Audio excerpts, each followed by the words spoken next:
Seja bem-vindo ao Instituto Teologar. Nós estamos numa série de 2 aulas e nessas 2 aulas você vai aprender sobre a veracidade da Bíblia, a confiabilidade das Escrituras. Na primeira aula, essa aula de hoje, você vai aprender sobre evidências históricas e arqueológicas. Como a história e a arqueologia comprovam a confiabilidade das Escrituras. Você vai aprender nessa aula aqui. E na próxima aula dessa série, você vai aprender sobre evidências científicas, como que a matemática e a probabilidade podem trazer a confiabilidade das Escrituras. E também quais são os argumentos e as evidências espirituais que a Bíblia veio de Deus, que ela é a palavra de Deus. Será que a gente consegue evidenciar isso? E sim, nós conseguimos, e você vai aprender nestas 2 aulas a partir de agora, tá bom? O que nós vamos fazer aqui? Nós vamos fazer o que nós chamamos de apologética. E olha, poucas pessoas sabem o que é apologética. Deixa eu te explicar de uma forma bem didática aqui. Professor, o que é apologética? Apologética é a matéria que nos ensina a defender. Apologética cristã é a matéria que nos ensina a defender a fé cristã. Então, aquele que se diz um apologista, um apologeta, aliás, todo cristão deve ser um apologista, todo cristão deve ser um apologeta. Lembrando aqui que apologista e apologeta são sinônimos, tá? Tem gente que gosta de falar apologista, tem gente que gosta de falar apologeta. O que estuda a apologética cristã? E aqui vem as ramificações. Por exemplo, a apologética estuda ideologias sobre feminismo, aborto, movimento LGBT, marxismo. Então, essas ideologias são estudadas pela apologética para que a apologética tenha respostas e refutações a essas ideologias anticristãs. Então, como que um cristão, por exemplo, se defende contra o marxismo? Como que um cristão traz respostas contundentes contra o movimento LGBT? De forma respeitosa, mas contundente, tolerando, mas sem escravizar e sacrificar a verdade. Quer dizer, como é que eu posso ser firme na verdade e mesmo assim ser respeitoso com esses grupos? Ou então, por exemplo, seitas e religiões. As seitas e as religiões são alvo da apologética.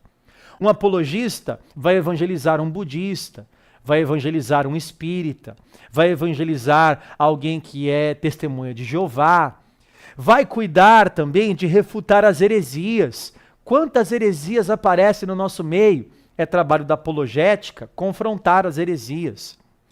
Você já ouviu falar do problema do mal? O que é o problema do mal? É aquela famosa frase assim: se Deus é bom e onipotente, onibenevolente, por que o mal existe? Por que ele permitiu que a minha filhinha morresse? Por que ele permitiu aquela tragédia? É o problema do mal. Como harmonizar um Deus bom com a maldade que há no mundo? Então, a apologética também estuda isso. Criação e evolução, né? O debate do século, design inteligente ou evolucionismo. Viemos do macaco ou temos evidências científicas que viemos de Deus? E o relativismo, a verdade é relativa ou a verdade é absoluta? Agora, olha esse primeiro aqui, o ceticismo. Aí ficou pequenininho, põe na tela para eles, por favor. Está aparecendo aí aqui na sua tela, logo aqui, ó, para você. Tem 3 bolinhas verdes aí, você está vendo, né? A de cima, você está vendo sobre a existência de Deus. O que é o cético? Aquele que não acredita nas coisas, né? Então ele não crê em Deus. Por exemplo, um ateu é aquele que não acredita na existência de Deus. Então, como falar com um ateu? Como evangelizar um ateu? Como refutar um ateu? Como debater com um ateu?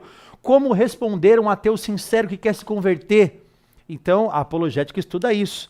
Agora, olha o do meio. Olha que legal. O meio está aí. Veracidade da Bíblia. O cético vai pegar a Bíblia que está na sua mão e vai dizer assim, ó, isso aí é um mito. Isso aí foi alterado. Isso daí tem erros. É isso que vamos estudar hoje. Só para completar aqui, tem também a historicidade de Jesus. Será que Jesus existiu, morreu, ressuscitou mesmo? Ou foi uma lenda, um personagem fictício?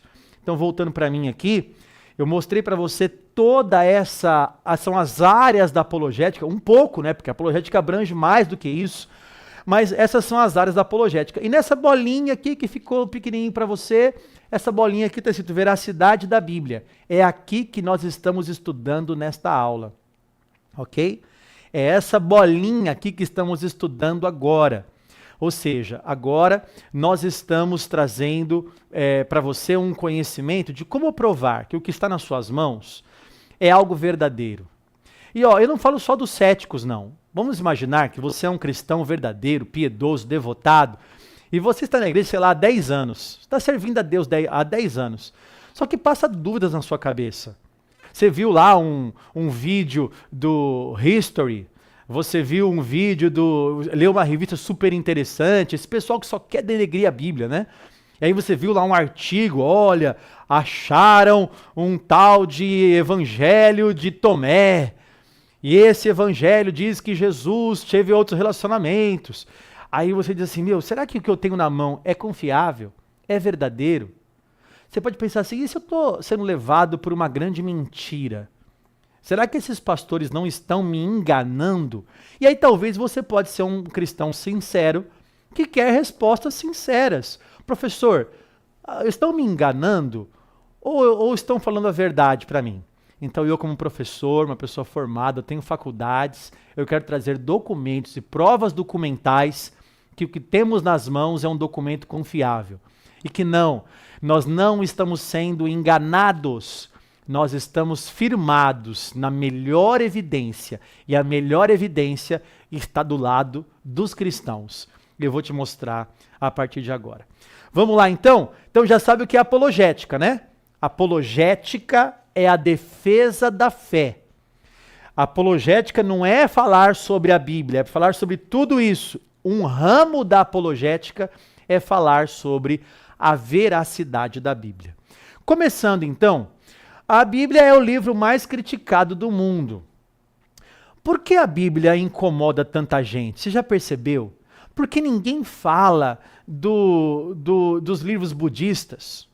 Ninguém fala de livros de religiões espíritas. Você não vê um ataque ao livro dos espíritos, do espiritismo. Mas a Bíblia, ela é atacada o tempo inteiro. É o livro mais vendido no mundo, é o maior best-seller do mundo, o livro mais traduzido, o maior número de cópias que existe é da Bíblia Sagrada e é o livro mais criticado do mundo. Por que que a Bíblia incomoda tanta gente? E aqui eu trouxe algumas coisas. Primeiro, porque ela tem inspiração divina. Nós dizemos assim, olha, foi Deus que inspirou a Bíblia. O termo para inspiração no grego original é a palavra theopneustos, quer dizer, respirado por Deus, exalado por Deus. Nós cremos que a Bíblia foi inspirada por Deus. A Bíblia traz também verdades absolutas. Isso incomoda pessoas que acham que a verdade é relativa. Não, pessoal. A verdade é absoluta e a Bíblia traz verdades absolutas. Jesus falou, a palavra é a verdade, e Jesus falou, eu sou a verdade. Então, as palavras são verdadeiras e Jesus é a verdade, e essa verdade é absoluta. Agora, outra coisa que incomoda muita gente também é que a Bíblia traz valores morais. E aí a pessoa, para se converter à Bíblia, ela vai ter que mexer com o seu comportamento. E aí quando mexe com o comportamento dela, pisa no calo dela e ela não quer se converter à Bíblia. E por que ela incomoda muita gente também? Porque ela trata de destinos eternos. Aqueles que são salvos, segundo a Bíblia, vão morar com o Senhor na eternidade, desfrutar das bem-aventuranças ao lado do Senhor. E aqueles que não seguem o caminho de Jesus e não foram salvos por Jesus, essas pessoas terão uma perdição eterna, um castigo eterno. E ninguém gosta de falar sobre isso quando se trata de estar num caminho exclusivo, o caminho de Jesus. Então por isso ela incomoda muita gente. Mas aí vem as perguntas sinceras. Perguntas sinceras, pessoal. Perguntas sinceras. Vamos lá. Ó. A Bíblia é confiável, professor? Como que eu sei que ela é confiável? Eu nunca vi um documento. Eu só peguei uma tradução, fui numa loja, comprei uma Bíblia, que no meu caso está em português, Não está lá, Bereshit bara Elohim et hashamayim ve'et haaretz. Não, está lá. No princípio criou Deus os céus e a terra. Quem traduziu? Será que isso aqui estava na pena de quem escreveu? Aliás, quem escreveu? Será que isso aqui não é uma compilação da Igreja Católica para me enganar? Ô professor, me fala uma coisa. A Bíblia não tem erros? Porque me falaram aí que tem mais de 200 mil erros. E, ó, segredo aqui, tá? Eu vou mostrar para você que tem 200 mil erros na Bíblia hoje. Mas você vai saber que erros são esses. Hoje eu vou te mostrar que tem mais de 200 mil erros na Bíblia. Mas eu vou te mostrar que tipo de erros são esses. Outra coisa, agora sim, essa é a pior, professor. Como que eu sei que a Bíblia não foi alterada? Porque há livros que foram escritos há 3.500 anos. E há livros que foram escritos há 2.000 anos. Como que eu sei que ela não foi alterada? E principalmente, como que eu sei que ela é a palavra de Deus? Essa última aqui, eu vou te mostrar na segunda aula, ok? Essa última resposta aqui, você vai aprender na próxima aula. Essas três nós vamos responder agora, nesta aula aqui para você, tá bom? Bom, aqui está o primeiro documento que eu quero mostrar para você. Está nas mãos aqui de pessoas, não é uma montagem, não é uma montagem de inteligência artificial que nós fizemos, você pode procurar isso no Google. Esse manuscrito que está nas mãos desses dois homens aqui é um pedaço de um manuscrito conhecido como o manuscrito do Mar Morto. Eu vou te explicar algo surpreendente sobre esse manuscrito nessa aula hoje. Mas isso aqui vai mostrar para você que os documentos são verdadeiros. Talvez você nunca viu você já viu algum manuscrito na mão? Ó, eu sou professor de teologia e eu nunca vi um manuscrito na minha mão. Eu nunca visitei o Museu Britânico, eu nunca fui para a Holanda, para a Suíça, eu não conheço na Europa, eu não fui para o Vaticano para conhecer os manuscritos e tal, mas eu posso garantir para você que são documentos verdadeiros. Os documentos da Bíblia são verdadeiros, não são inventados, não são fictícios, ok? Outra coisa que eu quero mostrar para você, começando a crescer aqui nessa aula agora, é que os documentos são realmente antigos. Alguém vai dizer assim, será que não foram escritos há 500 anos? Há 400 anos? Não, não. Eles foram escritos há muito tempo. Eles são realmente antigos. E aqui vem a primeira questão, como a gente vai aprender isso agora, que eles são realmente antigos, porque alguém pode pensar assim, se são recentes, será que estão contando uma história que já aconteceu, dizendo que é uma profecia? Esses dias vi um suposto professor na internet dizendo assim, não, muitas histórias bíblicas já foram contadas depois que ela aconteceu. Não, não é isso. É que os manuscritos, a cópia do manuscrito é posterior às coisas que aconteceram. Mas nós temos evidências de fatos anteriores aos manuscritos. E eu vou te mostrar a partir de agora. Bom, nós vamos aqui agora para os slides da nossa tela aqui. E vai aparecer aí para você algumas informações importantes aqui na sua tela, tá? A primeira informação que você está vendo aí na sua tela são documentos, e eu separei documentos do Novo Testamento que foram citados por esses homens aí. Então, vamos lá. Primeiro homem que eu estou colocando aí nessa tabelinha é um homem chamado Clemente de Roma. E ele, nos seus escritos, ele escreveu citando Mateus, Marcos, Lucas, Romanos. Você está vendo a tabelinha aí, essa coluna primeira, né? Até 1 Pedro. Todos esses livros foram citados por Clemente de Roma. Clemente de Roma, historiadores dizem que ele era contemporâneo de Paulo até, de Pedro. Ele chegou a ver essas pessoas e foi o sucessor desses apóstolos. Alguns dizem que ele se relacionou muito com o apóstolo João. Então, há indícios que ele estava muito próximo no primeiro século da era cristã. E ele já citou nos seus escritos, ele já citou todos esses livros do Novo Testamento. O que prova isso, professor? Prova que esses livros que estão aqui, ó, esses livros aqui, foram escritos antes de 95, que foi o ano da sua morte, ok? Um parênteses aqui para você entender algumas coisas. Primeiro, Quando nós citamos aqui um nome, eu vou falar aqui de Clemente, de Inácio e de Policarpo. Esses homens são conhecidos como pais da igreja.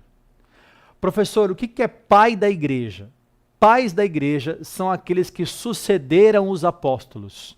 Foi a próxima geração depois dos apóstolos, os próximos anos, os próximos séculos ali. Aqueles que lideraram a igreja, esses homens são conhecidos pela teologia como pais apostólicos, padres apostólicos ou pais da igreja. Esses pais da igreja escreveram muito. Clemente de Roma, por exemplo, escreveu uma carta muito famosa à igreja de Corinto. Ele escreveu uma carta, não foi só Paulo que escreveu aos Coríntios. Clemente também escreveu aos Coríntios, né? Agora, olha que interessante. O nome que se dá a essas pessoas é pais da igreja. E o nome que se dá ao escrito destas pessoas é patrística. Então você já deve ter ouvido falar da patrística. O que é patrística? O que é patrística? O que é patrística? Patrística são os escritos dos pais da igreja. Legal? Fica fácil assim de entender? Patrística são os escritos dos pais da igreja. E quem são os pais da igreja? Os que sucederam os apóstolos. Voltando para o slide aqui, nós temos então outro pai da igreja, Inácio. E esse Inácio, olha quantos livros ele citou na patrística, ou seja, nos seus escritos. E Policarpo de Esmirna, ele também citou todos esses livros aqui da coluna 3, que está aparecendo na sua tela, nos seus escritos. Professor, o que isso significa? Por que você está mostrando que Clemente citou esses livros, Inácio citou esses livros e Policarpo citou esses livros? Preste atenção na data que está aqui, ó, 95, 107, 110. O que significa isso? Como mostra a tabela anterior, em cartas escritas entre os anos 95 e 110, 3 pais da igreja primitiva, Clemente, Inácio e Policarpo, citaram passagens de 25 dos 27 livros do Novo Testamento. Somente os pequenos livros de Judas e 2 João não foram citados. Olha isso. Mas o que isso representa, professor? Bom, uma vez que Clemente estava em Roma e Inácio e Policarpo estavam a centenas de quilômetros de distância em Esmirna, os documentos originais do Novo Testamento precisariam ter sido escritos muito tempo antes. Ou seja, presta atenção, aluno, se chegou na mão deles e eles citaram esses livros são anteriores a eles, ok? Se eles citaram esses livros, é porque esses livros são anteriores a eles. Então, muito tempo antes, por quê? Porque eles estavam a quilômetros de distância até chegar nas mãos deles. Vamos lembrar, pessoal, que não tem Google, não tem WhatsApp, não tem e-mail. Para um livro chegar a uma cidade, quilômetros de distância, é necessário um mensageiro. É necessário um custo para custear tudo aquilo, né? Então, caso contrário, eles não poderiam ter sido circulado por ali, né? Então, todo o Novo Testamento já estava escrito por volta do ano 100, com certeza, antes mesmo de 95 depois de Cristo. Mas não só isso. Essa data que nós colocamos é o tempo assim, é o tempo mais posterior que o Novo Testamento pode ter sido escrito. Porque, na verdade, foi escrito muito tempo antes. Tira um pouquinho o slide da tela para eles não lerem antes de eu falar. Presta atenção numa coisa. Por volta do ano 66 depois de Cristo, Roma começou a invadir Jerusalém. Aliás, já dominavam Jerusalém, mas agora começou uma guerra contra Jerusalém. E no ano 70 depois de Cristo, Jerusalém cai nas mãos dos romanos. O templo é totalmente destruído, de novo, né? Totalmente destruído. Não existe mais o templo, desde daquela época até hoje, não existe mais o templo lá em Jerusalém. Por quê? Porque no ano 70 aconteceu uma tragédia em Jerusalém, uma guerra terrível, muitas mortes, muita destruição, e o templo judaico foi destruído. O que significa isso para nós que estamos estudando sobre os manuscritos da Bíblia agora? Voltando para o slide aqui, segunda linha, segundo parágrafo do nosso slide, está escrito assim, ó. Pois nenhum dos escritos do Novo Testamento, nenhum livro do Novo Testamento cita a destruição de Jerusalém. Você já percebeu isso, irmãos? Nenhum livro do Novo Testamento, nem Mateus, nem Tessalonicenses, nem Filipenses, nem Apocalipse, nada, nem Pedro, ninguém cita a destruição de Jerusalém, contando o que aconteceu, olha, o templo foi destruído, ninguém. Então, olha o que eu escrevi aqui no slide para você. Visto que estamos falando de uma tragédia nacional sem precedentes, tanto na forma humana, econômica e religiosa, é muito improvável que nenhum escritor bíblico não tenha sequer mencionado isso em algum dos seus livros. Ou seja, o silêncio dos escritores... O que aconteceu aqui? Acho que queimou aqui minha TV aí, não foi isso não, gente? Acho que sim. Acho que a TV queimou. Minha TV queimou aqui, pessoal. Tudo bem. Deu um estralo aqui, né? Depois a gente pode ver aqui na tomada se aconteceu alguma coisa aqui, porque apagou. E depois se apagou aqui, ó, só ver se consegue ligar de novo a TV. Deu um estralo aqui e apagou nossa TV. Tá vendo? Olha, o diabo está se levantando. Mas depois a gente vê, se a gente não consertar, tem os slides aqui, a gente consegue passar na tela do pessoal, né? Não apareceu, mas tem aqui um controle. A da nossa equipe aqui vai tentar consertar a nossa TV. Voltando aqui, me perdoe que deu um estalo aqui, e acho que a nossa TV agora foi para o beleléu. Mas vamos lá. Então, voltando para cá, nós temos aqui o silêncio dos escritores bíblicos. E esse silêncio dos escritores bíblicos sugere que eles não escreveram isso depois do ano 70, mas antes do ano 70. Ou seja, o Novo Testamento ele é mais antigo ainda. Quer dizer, ele deve ter sido escrito totalmente até o ano 70. Ele deve ter sido completado até o ano 70, né? Então nós temos essa evidência. E alguns livros, ainda está escrito aqui, alguns livros foram escritos antes do ano 62. Por quê? Porque foi antes da morte de Paulo, e Paulo que escreveu a maioria dos livros, então foi antes do ano 62. E outros foram escritos antes do ano 40 e ano 50. As cartas de Paulo, por exemplo, já circulavam neste período. Então nós temos aqui a prova que os documentos são antigos. Ok, pessoal? Nós temos as provas que os documentos são antigos. Olha só uma evidência que eu trago para você aqui. Imagine que um morador das Torres Gêmeas, lembra das Torres Gêmeas? Eu coloquei aqui a foto antiga das Torres Gêmeas. Esse prédio aqui é conhecido como World Trade Center. Lembra dessas torres? Imagina que um morador, alguém que mora aqui nessas Torres Gêmeas, escrevesse um livro relatando a história daqueles prédios e o livro terminasse com as torres ainda em pé, sem haver nenhuma menção das torres sendo destruídas e de cerca de 3.000 pessoas sendo mortas. Você teria alguma dúvida de que o livro fora escrito antes de 11 de setembro de 2001? É claro que não. Imagina que uma pessoa vai escrever um livro sobre o World Trade Center e ele acaba, e esse prédio é lindo, esse prédio é maravilhoso, esse prédio está nas alturas, são 2 torres lindas. Ora, se ele vai escrever um livro contando a história do World Trade Center e esse livro ele termina com as torres ainda em pé, o que você pensa? Ora, esse livro foi escrito antes das torres caírem, antes de 2001. É assim que nós evidenciamos, pessoal, que não, os manuscritos da Bíblia não são recentes. O Novo Testamento não é recente. Os céticos podem espernear, os ateus podem espernear, não adianta. Os nossos documentos são verdadeiramente antigos, ok? Deixa eu ver como a gente vai passar aqui agora. Vamos lá. A Bíblia, ela é confiável, professor? Como é que eu posso dizer que a Bíblia é confiável? Sabe por quê? Porque tem um detalhe. Olha o que eu vou te revelar a partir de agora, hein? Eu não sei se você entende o que eu vou te falar agora.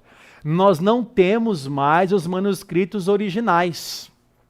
E agora, professor? Quem garante que as cópias são confiáveis? Vamos lá, abrindo aqui para você entender um pouco melhor. A teologia conhece os manuscritos originais que saíram da pena do escritor bíblico. Vamos dar um exemplo. Daniel escreveu o livro de Daniel. Então, ele é o autor do livro de Daniel, certo? Aquele livro que saiu da pena de Daniel é conhecido como autógrafo. Beleza? Vamos supor, Mateus escreveu o Evangelho segundo Mateus.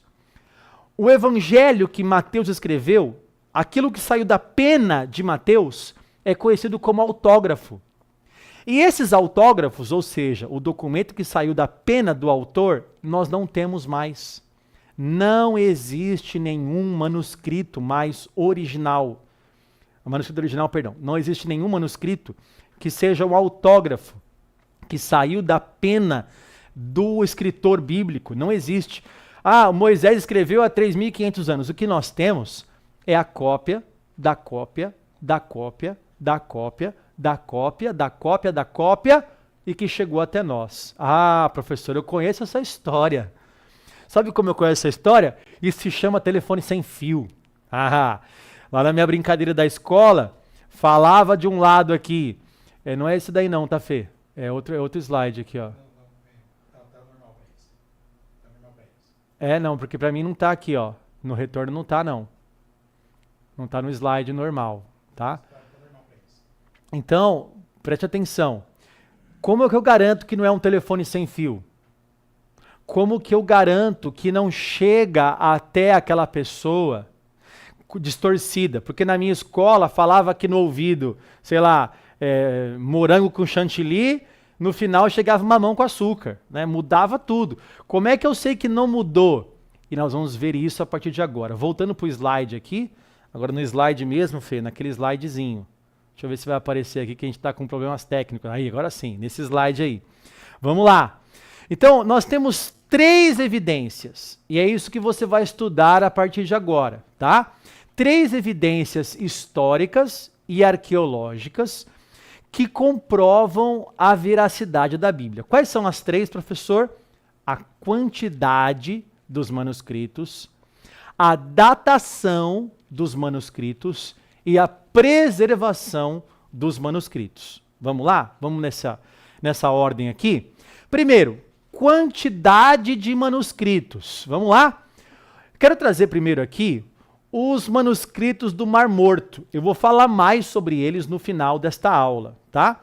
Mas quero trazer aqui para vocês os manuscritos do Mar Morto. Esses manuscritos foram descobertos em cavernas lá em Qumran, próximo da Cisjordânia, ali, né, na região do Mar Morto.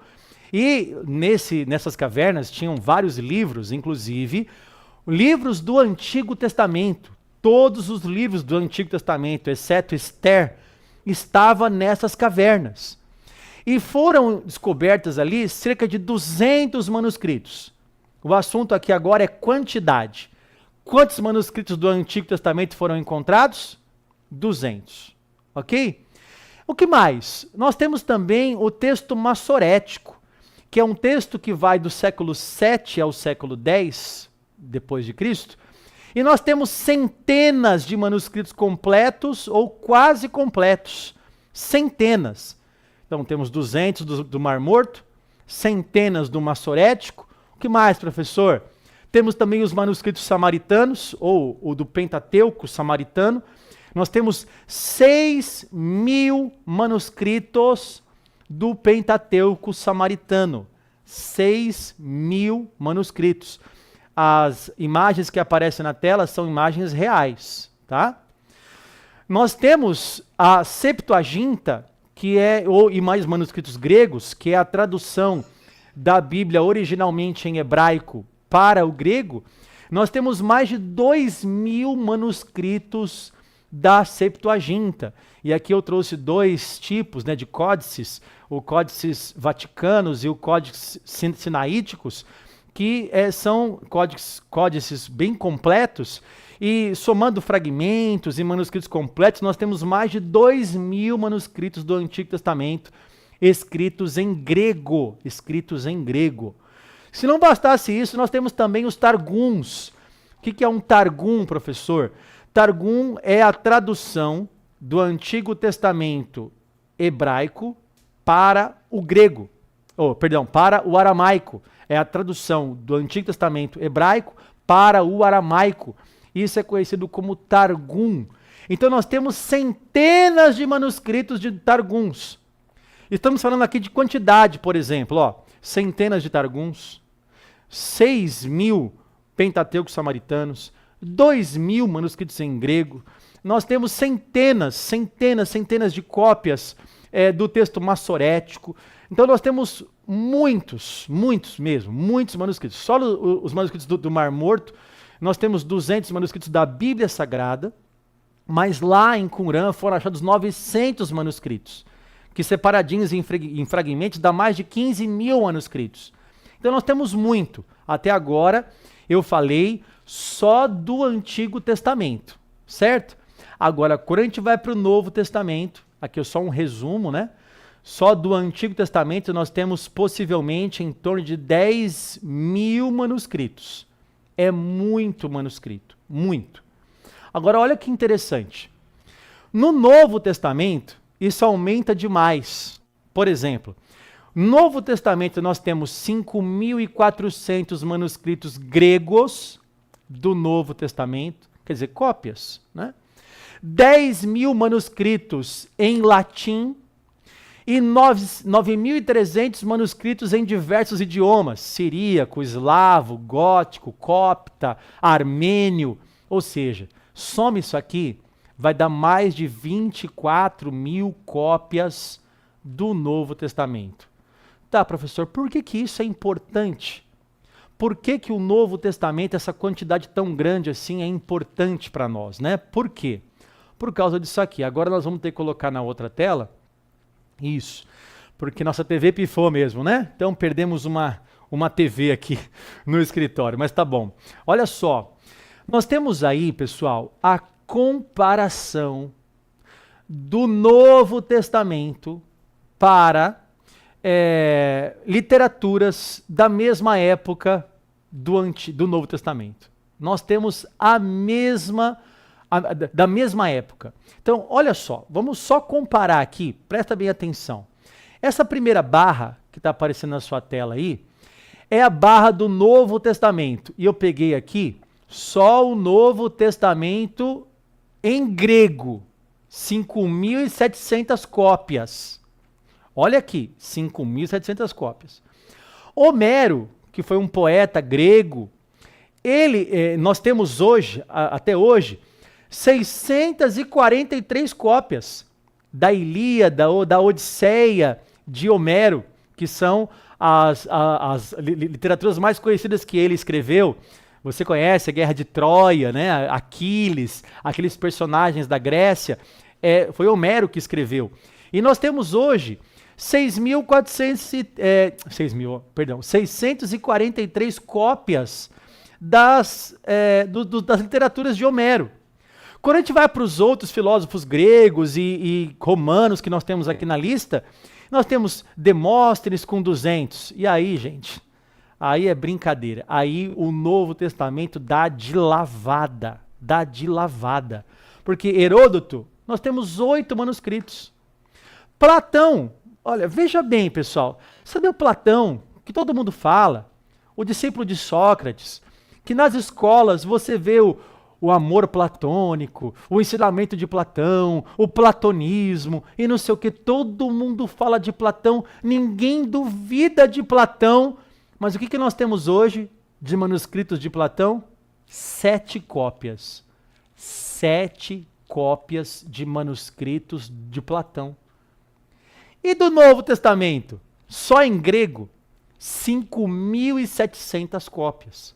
Ou seja, quanto mais cópias, mais evidente fica que nós temos algo que está exatamente com o original. Daqui a pouco eu vou te mostrar sobre isso. Só para completar aqui, ó, Tácito 20, César 10 e Plínio 7. Dá para ver nessa tabela que a diferença é muito, muito, muito grande, ok? Vamos lá? Olha uma comparação que nós fizemos aqui. Eu queria mostrar na tela, na TV para vocês, mas vai aqui mesmo, na nossa telinha aqui, né? Nós temos aqui um manuscrito original da Ilíada de Homero. Aqui as letrinhas em grego, você consegue ver aqui, que é um fragmento, né? Da Ilíada, de uma literatura de Homero. E nós temos aqui um códice, um manuscrito do Novo Testamento, certo? Eu coloquei só essas duas imagens aqui para comparar uma coisa. Primeira comparação, quantas cópias tem da Ilíada? 643. Quantas cópias tem do Novo Testamento, somando todas as línguas, latim, copta, armênio e siríaco, tudo mais? 24.000 cópias.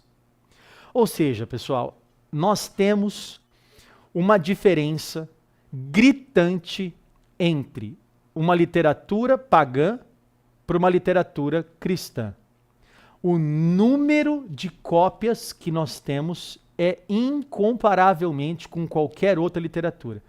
Ninguém duvida que Sócrates existiu, mas Jesus duvida. Ninguém duvida que Platão existiu, mas de Jesus duvida. Ninguém duvida dos escritos de Platão, mas duvidam dos escritos de Jesus. Jesus não, mas dos seus discípulos. Dos escritos da Bíblia Sagrada. Ora, nós temos evidência de que tudo foi copiado muito mais vezes do que um que tem 7 cópias. 7 pessoas copiaram. É diferente de pegar 24.000 pessoas. Voltando aqui para a tela para você ver essa diferença aqui, pessoal, é uma diferença de 3.700%. Será que essa diferença aqui não quer dizer nada? Será que essa diferença aqui não quer dizer nada entre a Ilíada de Homero e o Novo Testamento? Então, numa comparação em quantidade, o Novo Testamento dá de lavada em qualquer outro documento. Então, ó, volta para mim aqui. Quando alguém disser para você, esse documento aí não é confiável, primeiro argumento, olha, em comparação de números, não existe documento mais confiável do que as Escrituras Sagradas. Por quê? Porque o número de cópias que nós temos é maior do que qualquer outro documento que existe. Não existe documento mais copiado e mais preservado do que as Escrituras. Então nós não somos crentes babacas, idiotas, estamos sendo levados, enganados. Eu estudei, eu tenho faculdade, eu estudei bibliologia, eu conheço manuscritologia. Eu não estou sendo enganado por alguém, eu estou vendo as evidências. Os livros são antigos, os livros são documentos reais e verdadeiros e foram copiados muitas vezes, muito mais do que qualquer outro livro de história que nós temos em nossas mãos ainda hoje. Certo? Voltando aqui para a nossa TV, que não tem mais TV, a datação dos manuscritos. E aqui, pessoal, nós temos o segundo argumento. O primeiro argumento é a quantidade. Ganhamos de lavada, certo? Segundo argumento é a datação. Começando com a data dos manuscritos do Antigo Testamento. Nós temos aqui uma tabelinha que eu fiz para você. Então, por exemplo, a Septuaginta é a tradução grega, está aí na sua tela, e ela foi traduzida e escrita no século II antes de Cristo. Então esses documentos, eles existem desde o século II antes de Cristo.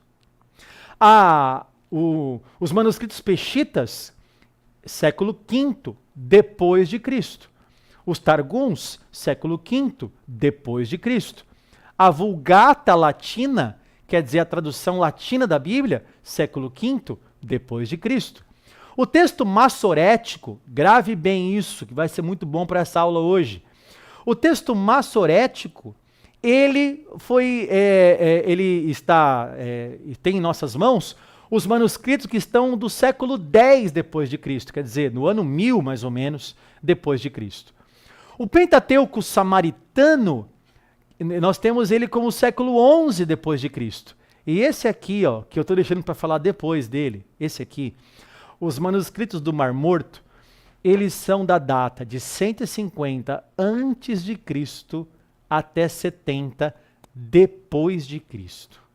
Olha só a data desses manuscritos. Agora, o que significa essas datas? Grave bem essas datas. O que significa, professor, essas datas para nós aqui? Porque, ó, olha só, pensa comigo, professor. Se nós temos a Bíblia Vulgata, por exemplo, essa do meiozinho aí, e o manuscrito mais antigo que nós temos é do século V, ora, será que a Bíblia não foi alterada em 500 anos? Então é importante saber, se eu tenho essa tradução do século V, ora, são 500 anos. O Brasil tem 500 anos. E em 500 anos dá para mudar muita coisa. Por que é importante saber a data? Bom, vamos lá, vamos crescer mais um pouquinho aqui no conhecimento, né? Agora vamos para a datação dos manuscritos do Novo Testamento. O que você viu até agora, aquela tabelinha, é do Antigo Testamento. Agora do Novo Testamento. Olha esse fragmento. Fragmento P104. Esse fragmento, pessoal, é do Evangelho de Mateus. Esse Evangelho de Mateus está com a data do ano 200 depois de Cristo. 200 depois de Cristo. Veja, é um fragmento, né? Toda vez que você vê P aqui na tela, P é de pergaminho ou até mesmo de papiro, né? Então você tem esse P104, que é esse fragmento aqui, datado do ano 200. O que mais? Ó, Novo Testamento, hein? Esse aqui é o P45, que é o Evangelho de Marcos. Olha aqui um manuscrito do Evangelho de Marcos, em papiro, né? Papiro é a entrecasta de uma planta que servia para escrita. Ela era polida e ela servia para escrita. O pergaminho já é o couro de animal, às vezes de cabra ou de ovelha, que era polido e também servia para escrita, né? Agora, olha aqui. Olha a data do P52. Esse é o manuscrito mais antigo, ou fragmento, né? Esse pedacinho aqui, ó, de João, do Evangelho de João, é o fragmento mais 125 depois de Cristo. Opa, professor, temos um problema aqui. Porque você me disse, professor, no começo da aula, que o Novo Testamento foi escrito até o ano 70, por aí, até o ano 70 depois de Cristo. E o manuscrito mais antigo que nós temos em mãos é de 125 depois de Cristo. Ou seja, 125 depois de Cristo significa que eu tenho uma janela do ano 70 até 125, uma janela de 55 anos. Há uma diferença aí de 55 anos. Tudo bem que eu estou falando do Evangelho de João, e o Evangelho de João pode ter sido escrito posteriormente, depois a gente fala sobre isso, né? Mas vamos lá. Olha o que nós temos aqui também, uma carta do apóstolo Paulo, do ano 175. Tá, professor, o que isso significa para mim? O que isso significa aprender a datação dos manuscritos? Significa isso daqui, pessoal. Mais uma vez, a comparação com outras literaturas da mesma época. Eu peguei aqui os mesmos escritores, tá vendo aqui, ó, Homero, Demóstenes, Heródoto, Platão, Tácito, César e tudo mais. Preste atenção no que eu estou te mostrando. Qual é o espaço de tempo, a janela entre o manuscrito original e a cópia do manuscrito original até a cópia do Novo Testamento? Nós temos manuscritos com 25 anos de diferença. É como se alguém escrevesse um livro no ano de 2000 e alguém copiasse esse livro em 2025. É como se alguém escrevesse originalmente esse livro em 2000 e alguém copiasse esse livro em 2025. A diferença de tempo de um manuscrito bíblico para a sua cópia, do seu autógrafo para a sua cópia, 25 anos. Tá, e Homero, que todo mundo fala da sua Ilíada, da sua Odisseia, Tá, o professor, e Demóstenes? Olha aí, 1400 anos. Platão, que todo mundo fala de Platão, olha aí a diferença. A diferença da vida de Platão, do escrito de Platão, para o manuscrito mais antigo que nós temos, tem 1200 anos. A minha pergunta para você é a seguinte, aluno. Qual material você acha que pode ter mais alteração? Aquele que foi escrito e copiado 25 anos depois do original, ou aquele que foi copiado 1200 anos depois do original? Qual livro te dá mais confiança? Aquele que tem um espaço entre o original e a cópia de 25 anos? Ou aquele que tem um espaço do original para a cópia de 1000 anos? Qual é mais confiável? Então, mais uma vez, a Bíblia é incomparável quando se coloca ao lado de qualquer outra literatura. Não há livro que tenha suas cópias mais próximas do original do que a Bíblia Sagrada. Deu para entender, pessoal? Aqui, ó, numa comparação, acho que eu não coloquei a comparação aqui, a comparação é essa daqui mesmo. Mas vamos aqui, então, ver os supostos erros dos manuscritos. Eu não falei para vocês aqui que nós temos os erros dos manuscritos e tem mais de 200 mil erros. É porque isso aqui, ó, tá aqui, ó. Muitos críticos chegaram a estimar que existem cerca de 200 mil erros nos manuscritos do Novo Testamento. E ó, deixa eu até tomar uma água para te falar agora, viu? Ó. E não é que é verdade, isso aí é verdade. Professor, é verdade que tem mais de 200 mil erros nos manuscritos? Meu, é verdade. É verdade isso. Mas vamos ver como são esses erros? Vamos lá. Primeira coisa aqui. Primeiro, eles não são erros, mas leituras variantes. Você vai ouvir falar sobre variantes textuais. O que é uma variante textual, né? A maioria dessas leituras não são erros, mas é uma variante. Quer dizer, é um problema na pena do escritor, uma pontuação, um erro de ortografia. Então, será que aqui é um V? São duas palavras bem parecidinhas no hebraico. Será que isso aqui tem um pingo aqui ou não tem um pingo ali? Será que essa letra faz uma perninha para cá ou não faz uma perninha para cá? Será que essa letra gruda em cima ou ela separa em cima? Porque se gruda em cima, assim, ó, se fica grudadinho assim, ó, é uma letra. E se fica um pouquinho espaçado assim, ó, é outra letra. Então, estas diferenças, os críticos chamam de erros. Então, olha, tem 200 mil erros. E um detalhe, hein? Não é só isso, não. Segunda coisa, essas leituras estão espalhadas por cerca de 5.700 manuscritos. De modo que a variação na ortografia de uma letra, uma palavra ou um versículo, em 2.000 manuscritos, é considerado 2.000 erros. Então é como se você pegasse assim, ó, pega aí 5.000 manuscritos da Bíblia, aí você encontra um erro em cada um, ou uma variante em cada um. Aí você fala, tá vendo? Tem 5.000 erros. Peraí, como é que é? Tá estranho isso daí, é isso que eles fazem. Então, por exemplo, imagina que a gente vai pegar aqui em mãos agora 10.000 manuscritos bíblicos. Imagina, a gente coloca na mesa aqui 10.000 manuscritos bíblicos. E aí a gente encontra um erro em cada um. Como é que os críticos vão catalogar isso? Encontramos 10.000 erros nos manuscritos. É claro que são 10.000 erros, mas são 10.000 erros em 10.000 manuscritos. É, professor, tem 200 mil erros?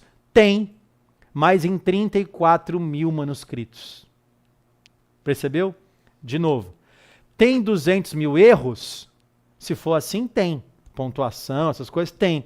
Mas são 200 mil erros em 34 mil manuscritos, 24 mil do Novo e 10 mil do Antigo. Deu para entender, pessoal?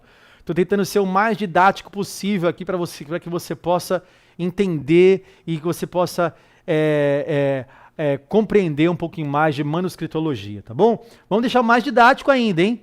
Olha só, esses dois estudiosos aqui, o Westcott e o Hort, eles são especialistas no texto. E ao estudar esses erros aí que todo mundo fala, eles disseram o seguinte: os especialistas em texto Westcott e Hort estimam que apenas 1 em cada 60 dessas variantes tem significância. Isso levaria a um texto com grau de pureza de 98,33%. Gente, o que temos nas mãos é, pelo menos segundo Westcott e Hort, 98% igual ao original. Os copistas da Bíblia, eles tinham um cuidado. Abre aqui para mim, Fê, de novo. Os copistas da Bíblia tratavam a cópia como uma profissão. Eles se banhavam antes de copiar a Bíblia.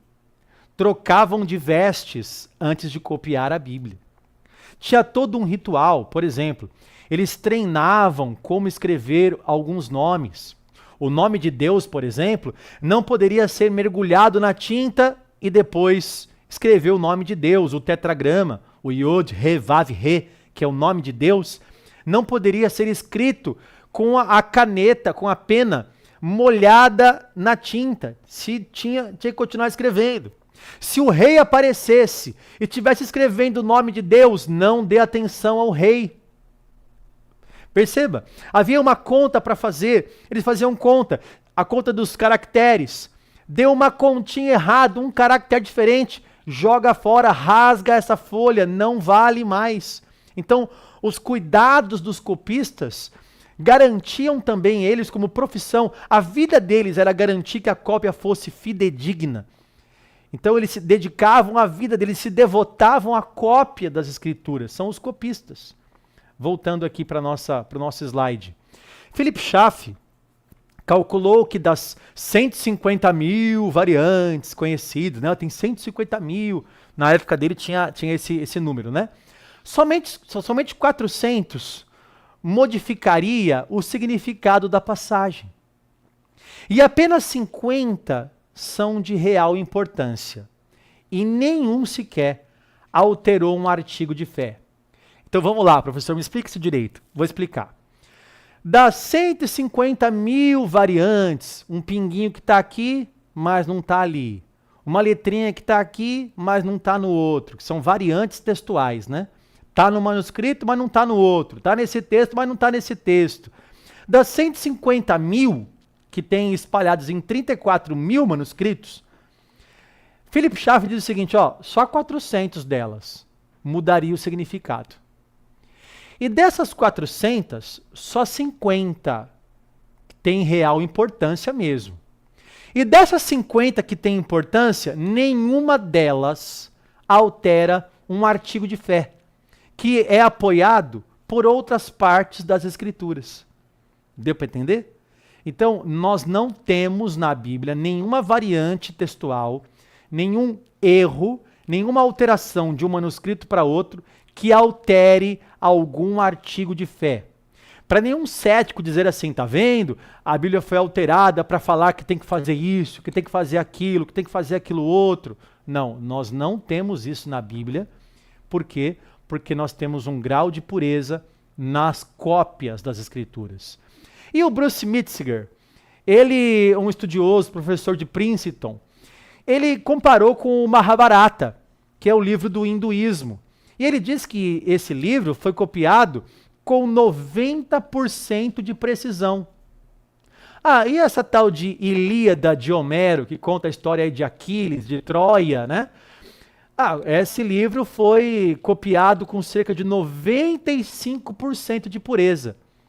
Agora, e para Bruce Mitziger, para quantos por cento o Novo Testamento? 99,5% de precisão. Meu Deus, mais uma vez, os céticos e os críticos não podem falhar. Não podem falar nada, aliás. Por que não podem falar? Porque não existe documento na história, na humanidade, nas bibliotecas e em nenhum outro lugar que seja tão preservado como os manuscritos da Bíblia Sagrada. Outra coisinha aqui, ó.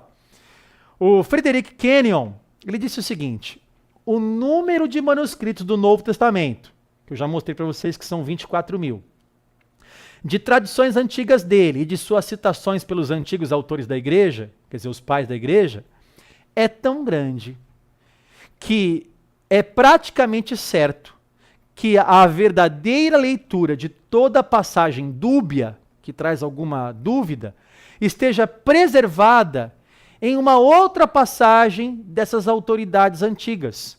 Não se pode dizer isso em relação a nenhum outro livro antigo do mundo. Nenhum outro livro pode ter a garantia que a Bíblia tem. Se nesse manuscrito não está, mas nós temos outros para mostrar que está.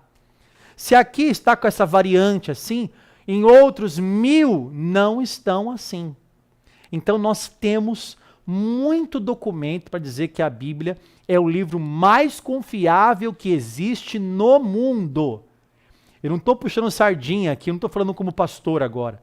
Eu estou falando agora como um teólogo, estou falando agora como um professor, estou falando como ciência, como arqueologia, como historicidade.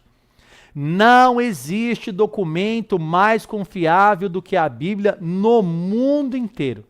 No mundo inteiro. Aí vem um negócio interessante aqui, ó. O processo de comparar um manuscrito com o outro. Abre para mim aqui, Fê. Vou te dar uma notícia, você não cai da cadeira. Vamos lá? Não perde a fé, hein? Tem que ser honesto aqui, né? Dos 34.000 manuscritos que nós temos hoje, dos 34.000 manuscritos, nenhum é igual ao outro. Nenhum é igual ao outro. Uma coisinha ou outra tem diferença. O professor não tem assim, ó, esse aqui é igualzinho esse aqui. Não, não tem. Tem uma letrinha diferente, um pinguinho diferente, uma virgulinha diferente, uma palavrinha em lugar diferente. Tem. Agora, voltando para a tela aqui. Como que é feito, então, professor, o processo de reconstrução do original? Então, eu trouxe o exemplo aqui para vocês de 4 cópias hipotéticas de Filipenses 4,13. Está escrito lá em Filipenses 4,13, tudo posso naquele que me fortalece. Imagine que na primeira cópia, essa letrinha aqui, ó, tá com problema. As pessoas não sabem o que é essa letra. Porque, ó, pensa comigo, se eu tirar essa letra aqui, ó, pode ficar passo, pode ficar posso. E aí, o que é? Passo ou posso? Bom, não sei. Só que no segundo manuscrito, o problema está na terceira letra. E agora? O que será que é isso? Que palavra será que é essa? No terceiro manuscrito, o problema está nessa outra letra aqui, ó, nessa quarta letra. E em outro manuscrito, o problema está nessa outra letra aqui. Bom, então, se eu tivesse só esse primeiro manuscrito, eu poderia não saber que palavra que é. Se eu tivesse só esse manuscrito aqui, o segundo, eu poderia não saber que palavra que é. Mas tendo 24.000 do Novo Testamento, eu tenho certeza de qual palavra que é. Por quê? Porque ainda que em um tem uma variante numa letra, em trocentos mil outros não tem a variante nessa letra. Ok? Se eu tenho um problema na palavra posso, nesse versículo, no manuscrito tal, no outro manuscrito está bonitinho lá, é só ver no outro manuscrito. E fazendo essa comparação, dá para reconstruir com muita precisão o texto original. Não é maravilhoso isso, gente? Isso é maravilhoso demais. Maravilhoso demais. Agora vamos engrossar o caldo aqui, vamos passar para outra tela. Vamos para a preservação dos manuscritos. A preservação dos manuscritos. Eu vou tentar fazer assim, Fê. Vamos tentar ir para a câmera 2 e eu vou tentar ficar de pé um pouquinho aqui, ó. Nossa TV pifou, né? Agora coloca para mim a TV, aquela tela da TV. Isso, olha aí. Para eu ficar um pouco em pé aqui, eu consigo apontar para cá. Agora é para cá que eu tenho que apontar. Aqui você está vendo a preservação dos manuscritos. A ideia é a seguinte, professor, como que eu sei que aquilo que foi escrito há 3.000 anos, 2.000 anos, é exatamente o que está em minhas mãos hoje? Como que eu não sei se a Igreja Católica foi lá e colocou lá um negócio e adicionou um negócio, hein? Como que eu sei que o manuscrito foi preservado e que não houve interpolação? Que não houve uma adulteração, que ele não foi alterado? Como que eu sei que a Bíblia não foi alterada? É essa resposta que nós vamos te dar a partir de agora, tá? Então, eu quero contar para vocês a história de um grupo conhecido como os essênios. Preste bem atenção, porque essa história também é de se emocionar. Já vou falar a senha para você abrir o e-book dessa aula, tá bom? Eu não falei ainda, eu vou falar. Os essênios, eles eram um grupo de pessoas judeus, uma seita dos judeus, e naquela época havia uma separação entre fariseus e saduceus que traziam a política religiosa ali, e em certo momento, um grupo dissidente dos fariseus e saduceus não quiseram mais andar junto com esses grupos, e eles foram para o deserto. Você está vendo aí nessa imagem, pessoas andando num deserto. E eles foram para um deserto. Esse grupo se separou, faziam suas refeições de forma muito singela. Esse grupo montou um centro de estudos para poder estudar as Escrituras. Eles escreveram muito, montaram uma biblioteca, escreveram sobre a teologia deles, escreveram um comentário de Abacuque, escreveram regras de como aquela comunidade deveria viver. E eles foram para um deserto, próximo ao Mar Morto. Nós conhecemos o lugar como Cisjordânia. E nesse lugar onde eles estavam ali hospedados, num deserto, afastados, detalhe, hein? Não quero me aprofundar muito nessa história, mas eles estavam ali esperando o Messias, inclusive aguardando uma guerra que, segundo eles, aconteceria entre os filhos da luz e os filhos das trevas. Esse grupo chamado essênios se separou dos fariseus e saduceus que ficaram lá em Jerusalém. E esse grupo foi morar perto de algumas cavernas. Vou mostrar para você a imagem aí na tela. Aqui essas cavernas são conhecidas como cavernas de Qumran. Você está vendo aí exatamente onde eu vou passar o mouse agora aqui, ó. Exatamente essa caverna aqui é a Gruta 4. Aqui nós temos 11 grutas, ali em cima, onde estou passando o mouse agora também, ó, é mais uma gruta, outra gruta ali onde estou passando o mouse também.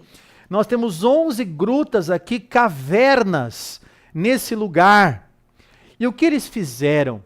Houve uma grande perseguição dos romanos contra os judeus.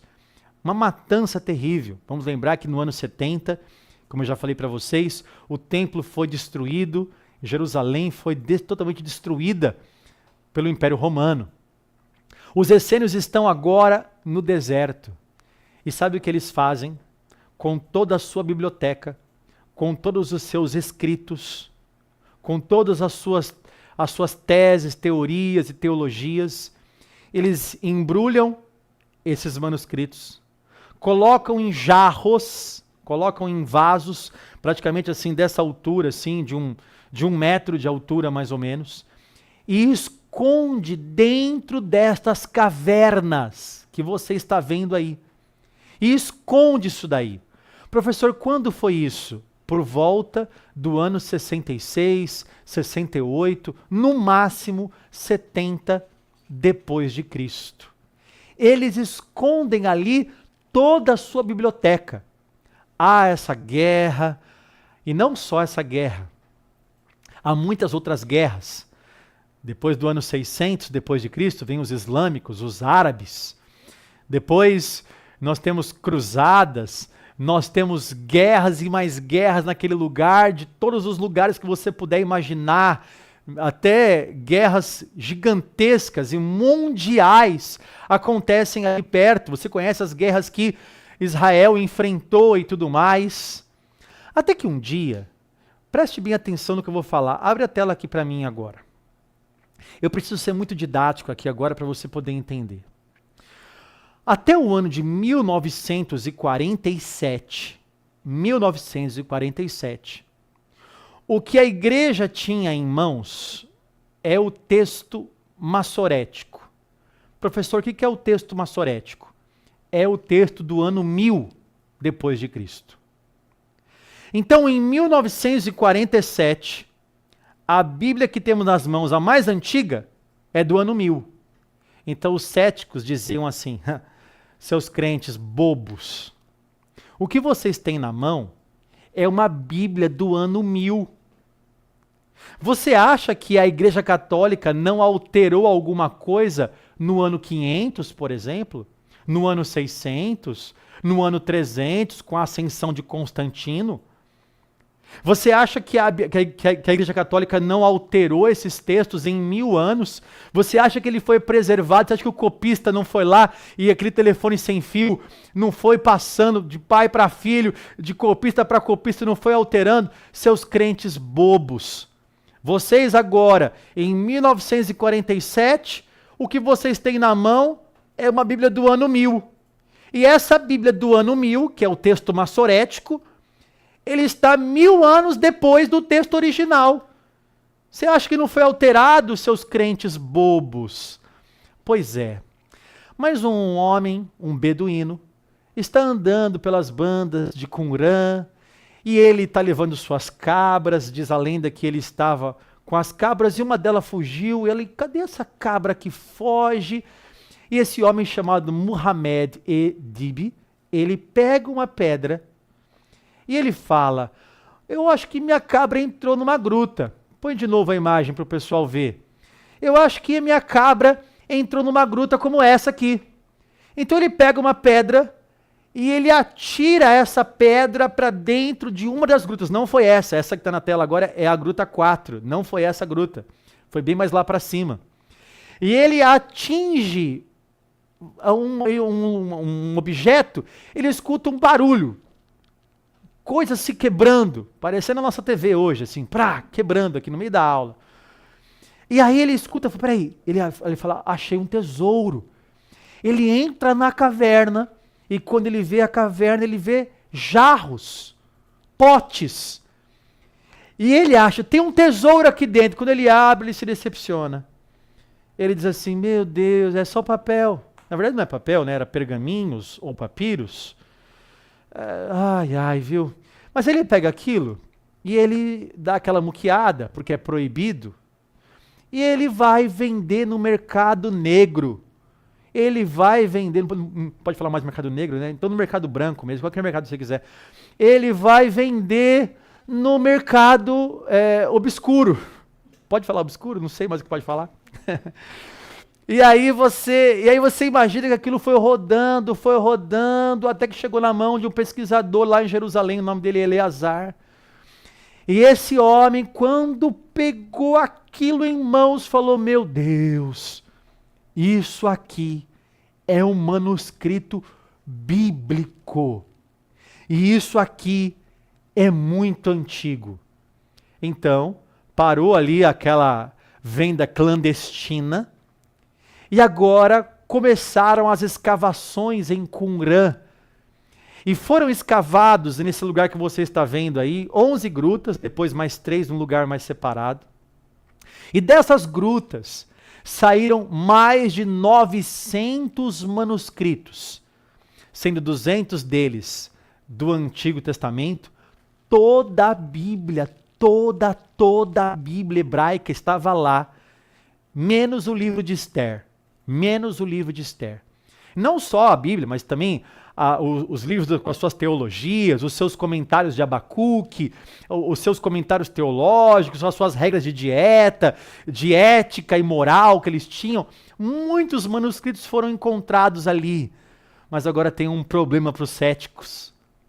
Agora nós temos ali em mãos algo que foi preservado depois de guerras e guerras e guerras por quase 2000 anos. O que estava nas mãos agora dos arqueólogos é um milagre de Deus. O maior achado arqueológico até hoje. Até hoje não existe achado arqueológico mais precioso do que os manuscritos do Mar Morto.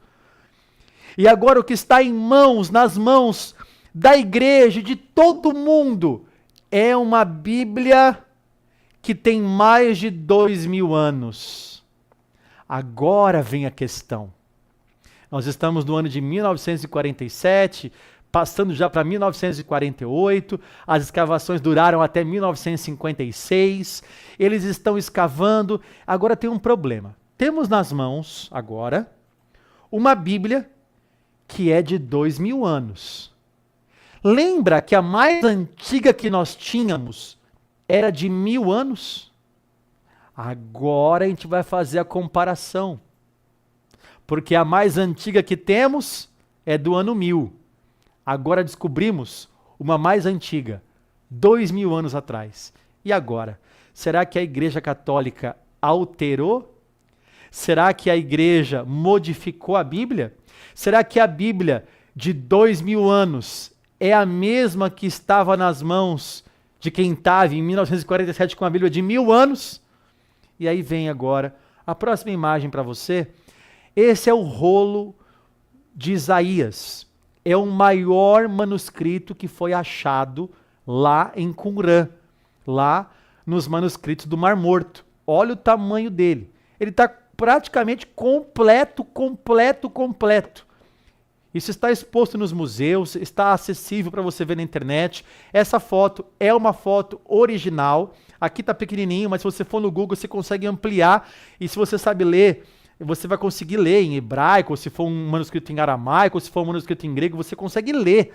Então, é um documento original. Esse documento tem mais de 2000 anos. E aí vamos fazer uma comparação.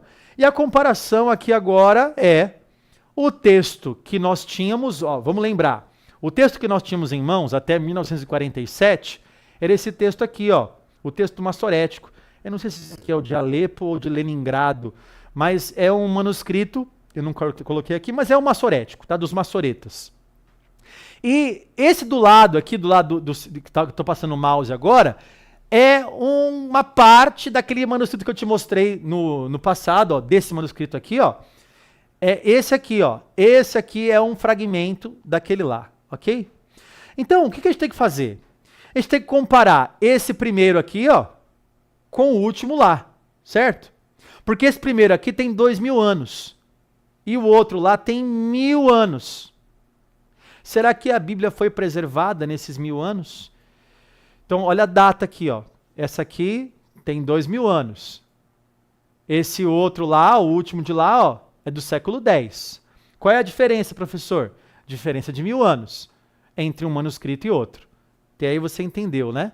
Então, nós temos também estudiosos que falam sobre isso. Gleason Archer, autor do livro Pesquisa para Introdução ao Antigo Testamento, ele apoia a integridade do texto massorético. O texto massorético é aquele de 1000 anos que nós temos, né? Ao declarar que tal texto concorda com o manuscrito de Isaías encontrado na Gruta 1 em 95% do seu conteúdo. O restantes 5% compreendem lapsos óbvios da pena e variações de grafia que ocorreram naquele interim.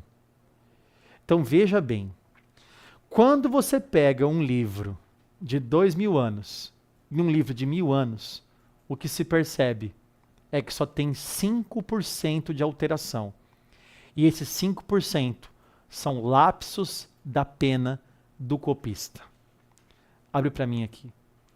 O que eu quero dizer para você, meu querido aluno, é que a Bíblia que está nas suas mãos aí é exatamente a Bíblia que estava há 2000 anos nas mãos dos judeus. Agora, o que eu tenho que falar para os céticos? Agora o choro é livre. Você pode chorar agora. Porque nós temos documentos. Porque até 1947, zombavam de nós, seus crentes bobos, adulteraram essa Bíblia. E agora? Agora, para cada buraco que se cava no Oriente, é um ateu que se converte no Ocidente. Né? A cada buraco que se cava no Oriente, mostra que a Bíblia sempre teve razão. Nunca, nenhum achado arqueológico contradizeu a Bíblia até hoje. Portanto, as evidências, queridos alunos, estão do nosso lado. Quem entendeu até agora, diga amém aí, né? Quem entendeu, eu espero que você realmente tenha entendido. Eu vou falar sem